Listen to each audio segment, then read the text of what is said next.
Coming up on this Thursday edition of NEWSLINE at noon, it's a huge day for students and their parents here in Korea. Stock trading, office hours, and air traffic schedules have all been rearranged for the national exam that will decide college admissions. The leaders of Korea and Britain agreed to double their nation's trade and investment by 2020 and sign a number of agreements to upgrade their partnership. Plus, Korea awaits the highest court's ruling on Japanese firms' compensation for Koreans forced into labor during World War II. This after Japanese business groups warned the issue could hurt bilateral ties. These stories and more on NEWSLINE at noon.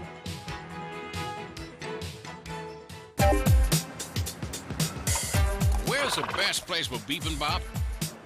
Les Jeux Olympiques d'hiver se dérouleront-ils à Pyeongchang? هل أنتم حقاً سابع أكبر مصدر في العالم؟ この歌手は誰ですか？你好，最近哪部电视剧的人气最旺？ Korea is attracting interest from around the world. The more you know, the more you want to know. Dynamic Korea.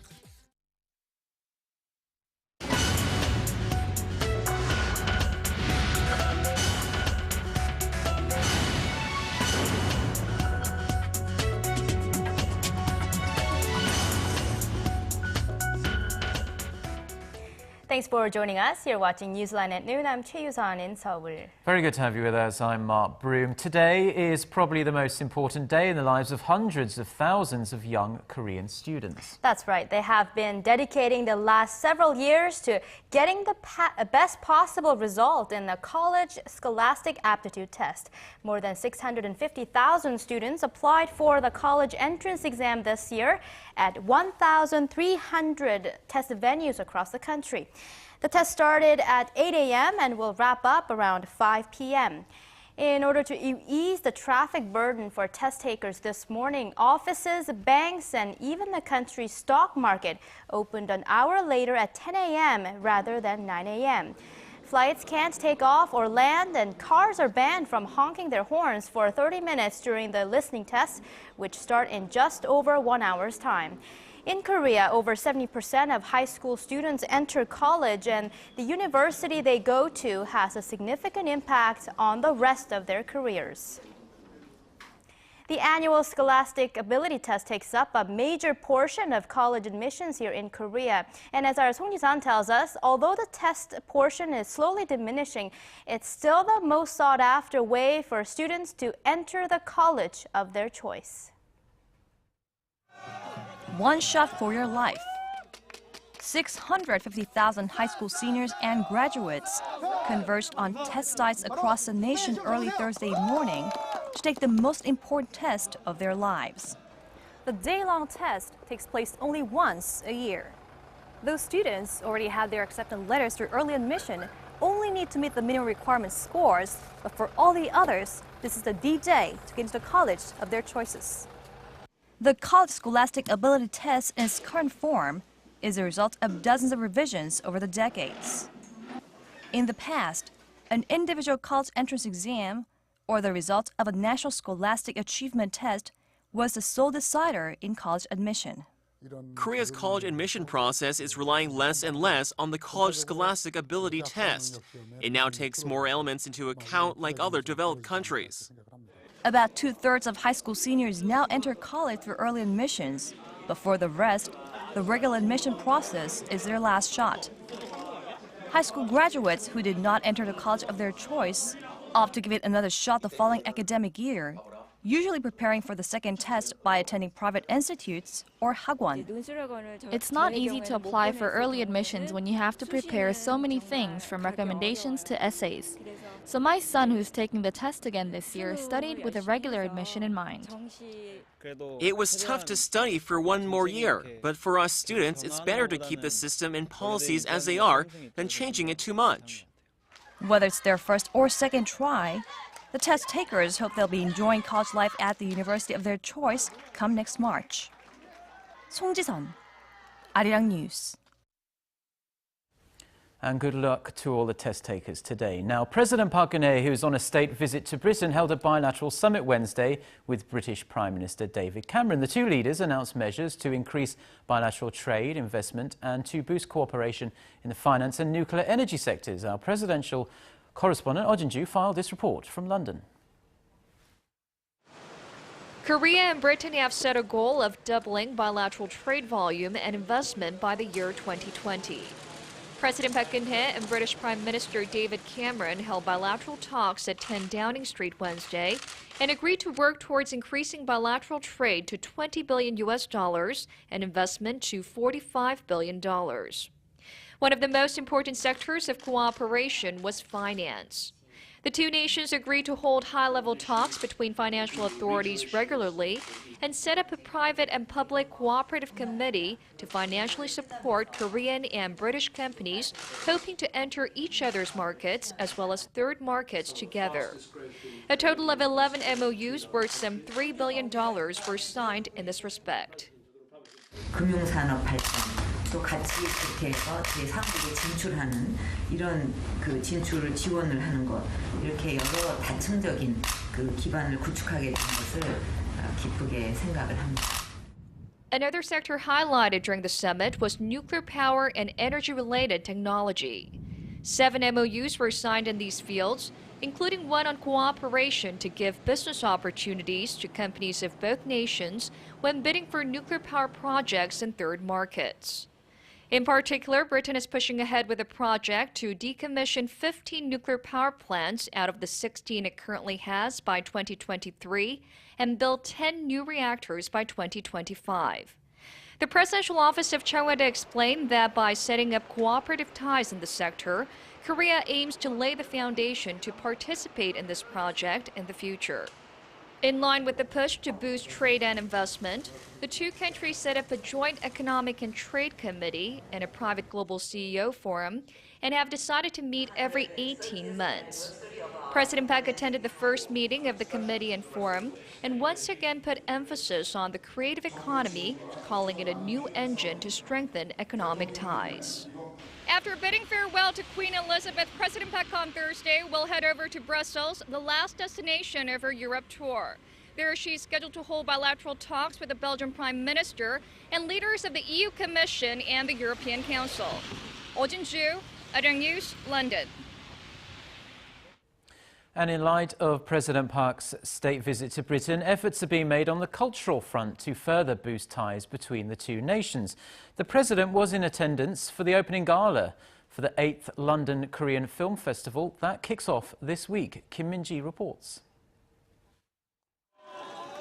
President Park Geun-hye attended a gala for the annual London Korean Film Festival ahead of the festival's opening on Thursday. Park received a warm welcome from British spectators and shared her favorite British film. 제가 그 인상 깊게 감동적으로 본 영화 중에 하나가 영국에서 만든 그 빌리 엘리엇이라는 영화입니다. Park said that both Korea and Britain are exceptional in terms of creativity and that they share a love of culture and the arts. She said that cooperation in the cultural and creative industries will create a synergy effect for Korea and the UK. 이 분야에서 서로 협력을 해서 뭐를 만들어낸다 그러면은 두 나라뿐 아니라 세계인들에게 어떤 즐거움과 행복을 줄 수 있는 그런 훌륭한 문화 상품들을 만들어낼 수 있다고 생각을 합니다. At this year's London Korean Film Festival, the 8th of its kind, 45 Korean movies will be screened at venues across the city. Ahead of the gala, the president also met with Korean and British officials in the arts and culture sectors and shared her views on the importance of bilateral cultural exchanges. Korea and the UK also signed a memorandum of understanding to boost cooperation in the cultural and creative industries. I think that we can gain a great deal from coming together, from learning from each other, and also through cultural exchanges to really get to know each other better as The two parties also agreed to hold their first UK-Korea Creative Industries Forum in London in the second half of next year. Kim Min-ji, Arirang News. The chief nuclear envoys of South Korea, the U.S., and Japan held a trilateral meeting in Washington Wednesday to discuss conditions for the reopening of six-party talks on North Korea's denuclearization. The three sides reaffirmed Pyongyang would first have to take concrete steps to denuclearization before the talks can resume. Our Han Da-eun has the latest. South Korea's Special Representative for Korean Peninsula Peace and Security Affairs Cho Tae-yong, U.S. Representative for North Korea Policy Glyn Davies, and the Japanese Foreign Ministry's Asian and Oceania Affairs Bureau Chief Junichi Ihara met in Washington on Wednesday local time. The three reportedly assessed the current situation on the Korean Peninsula and made a broad agreement on the preconditions needed for the resumption of the long-stalled six-party nuclear talks. They're known to have reaffirmed the need for North Korea to first take a solid step that proves its willingness to denuclearize before the multilateral dialogue can reopen. North Korea continues to call for the non-conditional resumption of the talks. The trilateral meeting comes amid active diplomatic efforts by China to act as a mediator between the North and the three allies.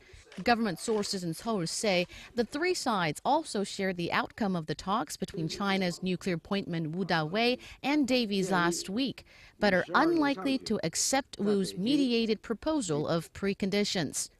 Seoul, Tokyo, and Washington want to see a more advanced framework from Beijing.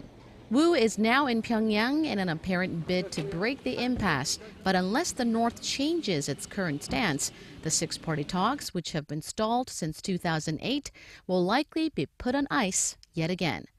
Han Da-eun, Arirang News. Seoul and Washington held their first meeting to draw up guidelines for giving duty-free access to products made in an industrial zone jointly run by the two Koreas. The meeting held in Washington this week reviewed a long-standing request by Seoul to allow Korean companies to use Made in Korea labels for goods manufactured in the Kaesong Industrial Complex located just north of the inter-Korean border. Diplomatic sources say any progress on the matter will probably have to wait until North Korea takes steps to ease tensions on the Korean peninsula. There are fresh tensions brewing between Seoul and Tokyo after business groups in Japan claimed recent Korean court rulings on compensation for Koreans forced into labor under Japanese colonial rule could potentially hurt bilateral relations. Hwang Sang-hee has the details. A recent South Korean court ruling ordering Japanese companies to compensate Korean victims of forced labor during Japan's colonial rule in the early 1900s is provoking new tensions between the two countries. On Wednesday, three major Japanese economic organizations issued a statement saying that the issue of compensation for forced labor was settled through a bilateral treaty signed in 1965. The statement also expressed concern that the lawsuits would ultimately hinder bilateral investment and trade. The South Korean court ruling, issued Friday, says that the 1965 agreement does not recognize the individual rights of the roughly 23,000 South Koreans forced to work for Japanese companies during World War II to demand compensation. A government committee in Seoul recently took the same position. The Forced Labor Investigation Committee under the Prime Minister's office said Wednesday that the Japanese businesses, together with its government, must be held accountable for forced labor and that the individual right to demand compensation is valid. An official at Seoul's foreign ministry said the government is awaiting the Supreme Court's ruling on the matter, but added the related ministries are considering various measures.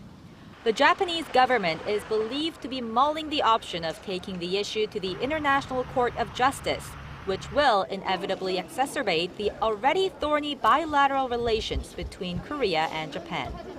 Hwang Sang-hee, Arirang News. Opposition Democratic Party lawmaker Moon Jae-in, former chief of staff to late President Roh Moo-hyun, was questioned by prosecutors for more than 9 hours on Wednesday about what exactly happened to the 2007 Inter-Korean Summit transcript. The summit meetings became a political hot potato after the ruling party claimed the ex-president conceded a maritime border to North Korea. Kim Yeon-ji reports. Walking out of the prosecutor's office late Wednesday, Moon Jae-in said he explained to prosecutors how the first draft of the 2007 Inter-Korean Summit transcript came to be amended. The first draft of the summit transcript was modified on the order of President Roh Moo-hyun, and the edited version was reported to the president afterward. I made that clear to the prosecutors. He added it was only natural for the No government to delete the first draft and tag the edited version for transfer. As the edited version was reported to the president, isn't it only reasonable that the first draft was not tagged for transfer? I think I cleared up the prosecutor's misunderstanding. As chief of staff to President No, Moon served as a chairman of the preparatory committee for the 2007 Inter-Korean Summit and oversaw the drafting and transfer of the summit transcript. After questioning about 20 former aides to President No, the prosecution is reportedly known to have reached a tentative conclusion that the summit transcript was not transferred to the state archives, and the first draft was deleted from an electronic data storage system based on orders from above. The prosecution takes a stance that the summit transcript, whether a draft or an edited version, is a presidential record, and that a failure to transfer it to the state archives is a breach of the presidential record management law. The ruling Saenuri Party shares the prosecution's view and says the liberal No administration intentionally deleted a presidential record. The main opposition Democratic Party says the prosecution must launch a probe into how the ruling party got its hands on a copy of the transcript and abused it in the run-up to the presidential election last December. 김현지, Arirang News.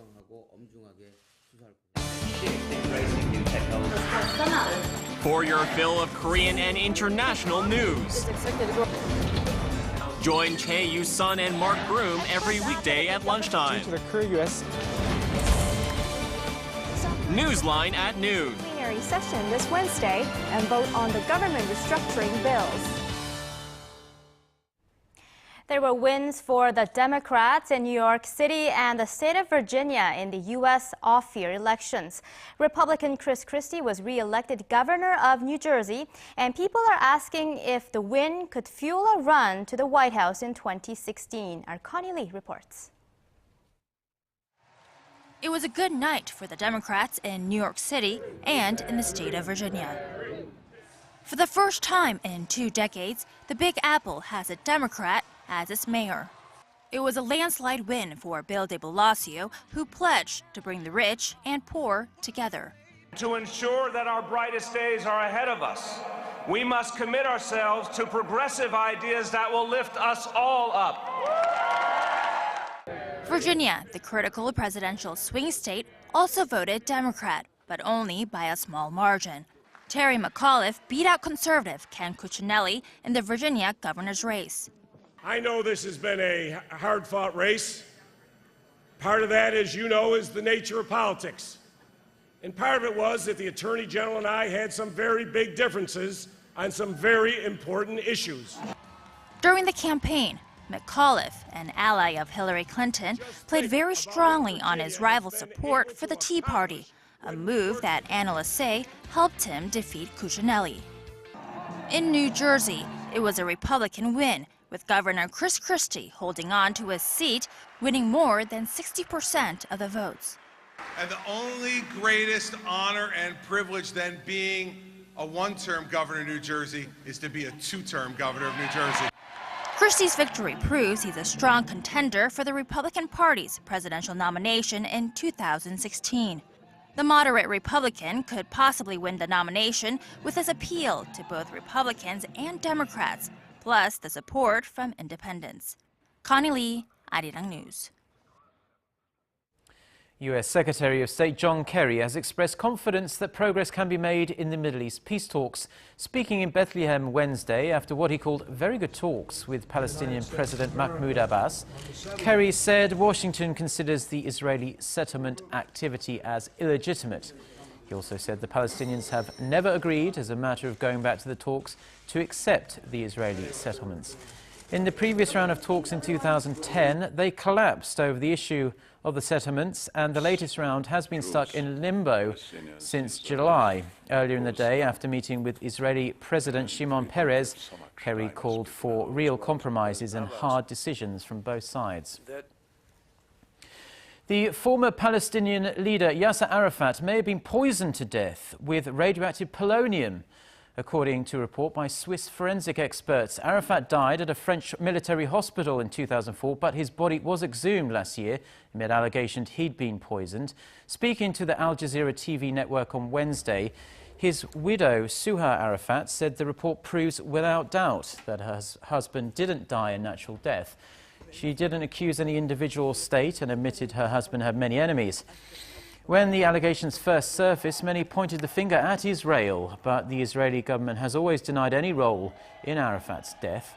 The Israeli government has shrugged off the results of the Swiss test, saying the probe had been commissioned by interested parties. The official cause of Arafat's death was a stroke, but French doctors said at the time that they were unable to determine the origin of his illness. The U.S. is pushing Iran to agree in negotiations this week to a first step to stop its nuclear program advancing further and start reversing parts of it. A senior White House official told Reuters Wednesday that in return, Washington is willing to offer Tehran, quote, very limited temporary and reversible sanctions relief. The official wouldn't elaborate on what the measures might be. Iran and 6 world powers will sit down for talks in Geneva on this Thursday and Friday. They're looking to build on a diplomatic opening created by the election of relatively moderate Hassan Rouhani as Iran's new president in June.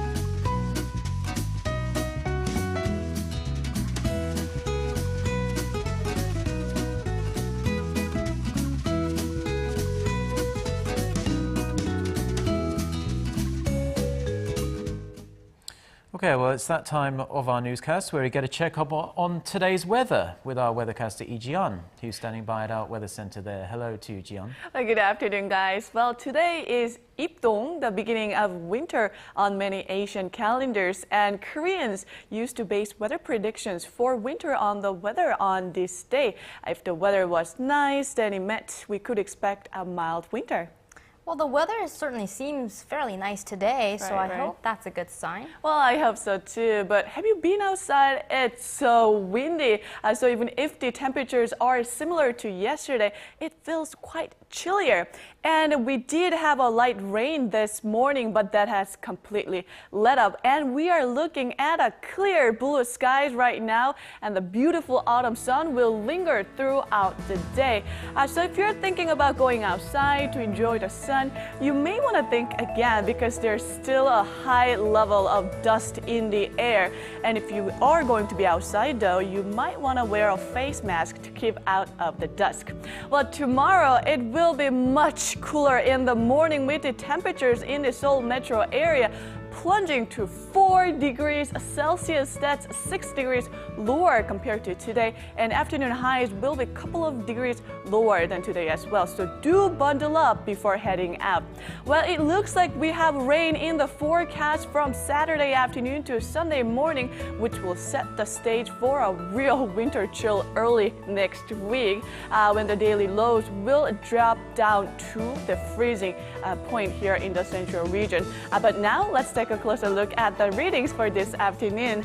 So we'll make it to 15 degrees Celsius this afternoon, which is 59 degrees in Fahrenheit, and Daegu and Gwangju will get up to 19 and 18 respectively, while Busan will see a high of 22 under lots of sunshine. And it looks like Jeju will reach 19 in the afternoon with partly cloudy skies to mostly sunny skies, and Daejeon and Dokdo will top out at 17 and 16, and Mount Kumgang will make it to 6. Now that's all for Korea, and here's the global forecast for viewers around the world.